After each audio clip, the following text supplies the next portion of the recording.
പയ്യന്നൂരിൽ വി കുഞ്ഞികൃഷ്ണന് പിന്തുണ പ്രഖ്യാപിച്ച UDF. സീറ്റ് വിഭജനം സ്മൂത്തായി പൂർത്തിയായി എന്നാണ് VD സതീശൻ പറഞ്ഞത്. 95 മണ്ഡലങ്ങളിൽ കോൺഗ്രസ് മത്സരിക്കും. 27 സീറ്റ് മുസ്ലിം ലീഗിന് നൽകി. RSP 5 മണ്ഡലങ്ങളിൽ മത്സരിക്കും. പിറവത്ത് അനൂപ് ജേക്കബും പാലായിൽ മാണി സി കാപ്പനുമാണ് സ്ഥാനാർത്ഥികളെന്നും VD സതീശൻ പറഞ്ഞു. അപ്പോൾ അതനുസരിച്ച് 95 സീറ്റുകളിൽ ഇന്ത്യൻ നാഷണൽ കോൺഗ്രസ് മത്സരിക്കും. 27 സീറ്റുകളിൽ ഇന്ത്യൻ യൂണിയൻ മുസ്ലിം ലീഗ് മത്സരിക്കും. 8 സീറ്റുകളിൽ കേരള കോൺഗ്രസ് ജോസഫ് വിഭാഗം മത്സരിക്കും. RSP 5 സീറ്റുകളിലാണ് കഴിഞ്ഞ പ്രാവശ്യം മത്സരിച്ചത്. ആ 5 സീറ്റുകളിലും ഇപ്രാവശ്യം അവർക്ക് കൊടുത്തിട്ടുണ്ട്.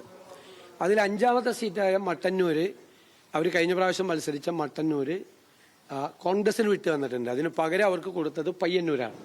പക്ഷെ പയ്യന്നൂര് ഈ പ്രത്യേക സാഹചര്യത്തിൽ RSP സ്ഥാനാർത്ഥിയെ മത്സരിപ്പിക്കാതെ സ്വതന്ത്രനായി മത്സരിക്കുന്ന C കുഞ്ഞികൃഷ്ണന് പിന്തുണ കൊടുക്കാൻ വേണ്ടിയിട്ട് RSPയും UDFും തീരുമാനിച്ചിട്ടുണ്ട്.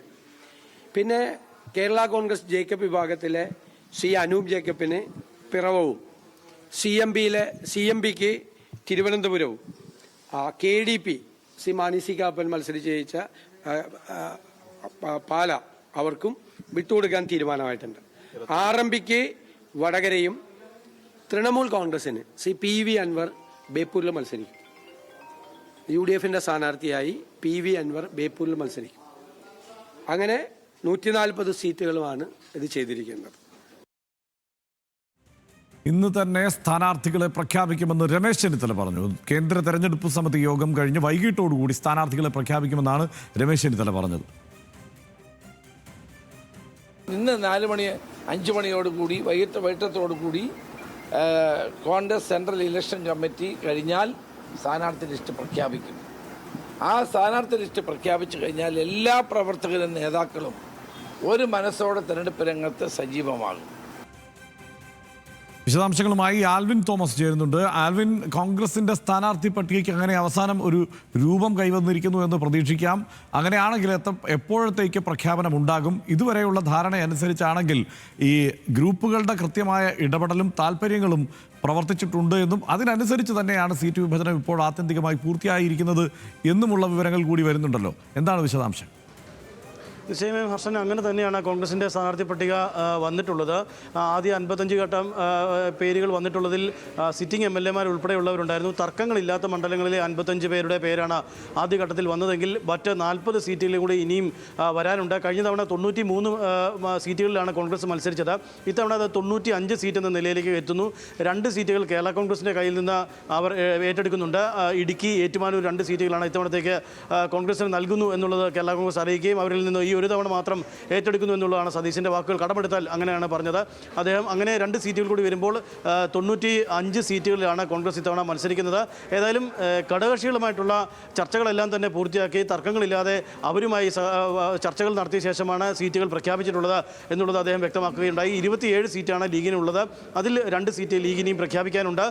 അതോടൊപ്പം തന്നെ തൃക്കരിപ്പൂർ സീറ്റ് കേരള കോൺഗ്രസിൽ നിന്ന് കോൺഗ്രസ് ഏറ്റെടുക്കുകയും കാഞ്ഞങ്ങാട് സീറ്റ് കേരള കോൺഗ്രസ് ജോസഫ് വിഭാഗത്തിന് നൽകുകയും ചെയ്തിട്ടുണ്ട്. RSPയുടെ 5 സീറ്റാണ് RSPക്ക് നൽകിയതെങ്കിൽ പയ്യന്നൂരിൽ പ്രത്യേക സാഹചര്യം കണക്കിലെടുത്ത് കുഞ്ഞികൃഷ്ണനെ പിന്തുണയ്ക്കാൻ തീരുമാനിച്ചിട്ടുണ്ട്. അതുകൊണ്ട് തന്നെ അത്തരം നിലപാടുകളും അവർ ഒപ്പമായിരുന്നു എന്നുള്ളതാണ് പറഞ്ഞത്. അതോടൊപ്പം തന്നെ ചെറു പാർട്ടികൾ അല്ലെങ്കിൽ ചെറു കക്ഷികളായ മാണി സി കാപ്പന് പാലാ മണ്ഡലം, അതോടൊപ്പം തന്നെ PV അൻവറിൻ്റെ മണ്ഡലം ബേപ്പൂർ മണ്ഡലം, അങ്ങനെ കൃത്യമായി ചർച്ചകളിലൂടെ എല്ലാം ഉഭയകക്ഷി ചർച്ചകളിൽ എല്ലാം പൂർത്തീകരിച്ചു. അതിൻ്റെ കൃത്യമായ വിന്യാസം ഉണ്ടായി എന്നുള്ളതാണ് സതീശൻ പറയുന്നത്. വലിയ ആത്മവിശ്വാസം ഉണ്ട്. ഏതായാലും ഈ വരുന്ന പട്ടികയിൽ കൂടി ഒരു ഊന്നൽ കൊടുത്താൽ കോൺഗ്രസിന് മറ്റ് തർക്കങ്ങളില്ലാതെ പരിഹരിക്കപ്പെടും എന്നുള്ളതാണ് ഇപ്പോൾ ഈ ഘട്ടത്തിൽ അദ്ദേഹം ആത്മവിശ്വാസം പ്രകടിപ്പിക്കുന്നത്.